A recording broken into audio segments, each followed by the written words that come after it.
এই তো আমার মশলা কষানো হয়ে যাচ্ছে।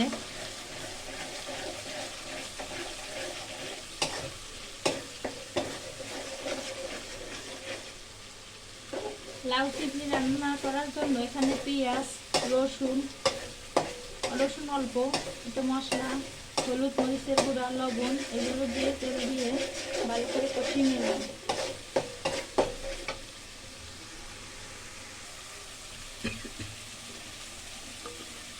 সাথে চিংড়ি মাছ দিয়ে দিলাম লাউ চিংড়ি রান্না করার জন্য।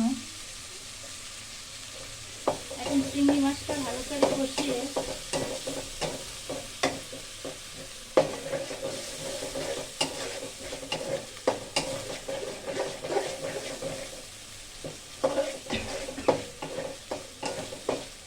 প্রিয় ভাই ও বোনেরা, আসসালামু আলাইকুম। আপনাদের সবাইকে আমার ভিডিও দেখার জন্য আন্তরিক ধন্যবাদ। আমি সুমা আক্তার নামে ফেসবুকে পেজ খুলেছি, পাশাপাশি ইউটিউব চ্যানেলে সুমা আক্তার নামে একটি পেজ খুলেছি। আপনাদের ভালোবাসায় আমি এত দূর এগিয়ে এসেছি।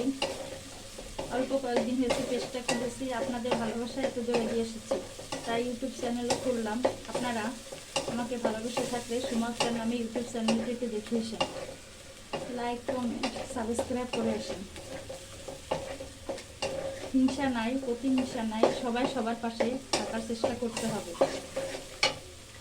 প্রতিদিনই চেষ্টা করি আমি প্রতিদিন দৈনন্দিন জীবনে যে কাজগুলো করি সেগুলো আপনাদেরকে দেখাতে এবং প্রাকৃতিক সৌন্দর্য বাস্তবতা তুলে ধরতে।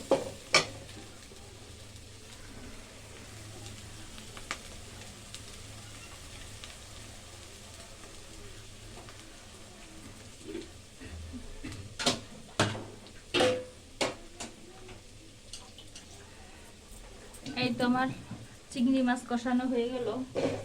এখন আমি লাউটা দিয়ে দিলাম, লাউ আর আলু। আপনারা আলু দিতেও পারেন, স্কিপও করতে পারেন। আমি লাউ দিলাম আর আলুও দিলাম, কারণ আমার বাচ্চারা পছন্দ করে।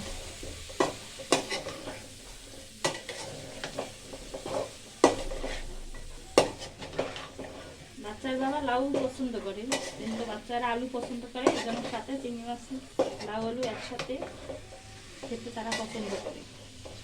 এই তো লাউ আলু দিয়ে একটু ভালো করে কষিয়ে একটু পানি দিয়ে দেবেন, যেন মশলাটা পুড়ে না যায়। এই তো আমি একটু পানি দিয়ে লাউ আর আলু চিংড়ি মাছ একসাথে কষিয়ে নিচ্ছি। কষানোর জন্য ঢাকুন দিয়ে ঢেকে দিলাম। কষানো শেষ হলে ঢাকুনটা তুলে দেব। আপু আপু যত লাউ চিংড়ি বা যে কোনো তরকারি যত বেশি কষাবেন তত বেশি স্বাদ হবে। এই চিংড়িটি সেদ্ধ করার জন্য অল্প পানি দিয়ে দিয়েছিলাম। এখন এটাকে ভালো করে কষিয়ে নিচ্ছি। চিংড়ি মাছ একবার কষিয়ে নিলাম, এখন আপনি লাউ আলুটা ভালো করে চিংড়ি মাছের সাথে কষিয়ে নিলাম। আমাদের মহিলাদের এটা সবাই জানি, যত বেশি তরকারি কষায় তত বেশি স্বাদ আসে। এভাবে রান্না করে দেখবেন, লাউ চিংড়ির স্বাদ অন্যরকম লাগে। ইচ্ছা করলে অল্প কষিয়ে রান্না করা যায়, সেই স্বাদটাও দেখবেন। আর বেশি এভাবে লাউ চিংড়ি আলু বা যে কোনো সবজি বারবার এভাবে কষিয়ে দেখবেন, সেটাও তেমন স্বাদ আসে। তরকারি আমরা সবাই রান্না করতে পারি কম বেশি, এটা সত্য, কিন্তু এভাবে চুলার পাশে দাঁড়িয়ে থেকে, কারণ শহরের বাড়িতে গ্যাসে রান্না করলে সবাই দাঁড়িয়ে রান্না করে, দেখা যাচ্ছে একটু কষাতে বা যে কোনো কাজ করতে একটু সময় লাগে, কিন্তু সময় লাগলেও খাবারটা অনেক টেস্ট হয়। সেটা আমি না, সবাপুরাই জানে। তারপর আমি একটু পরামর্শ দিলাম। এখন আমি পুরোপুরি সেদ্ধ হওয়ার জন্য একটু বেশি করে পানি দিয়ে নিলাম।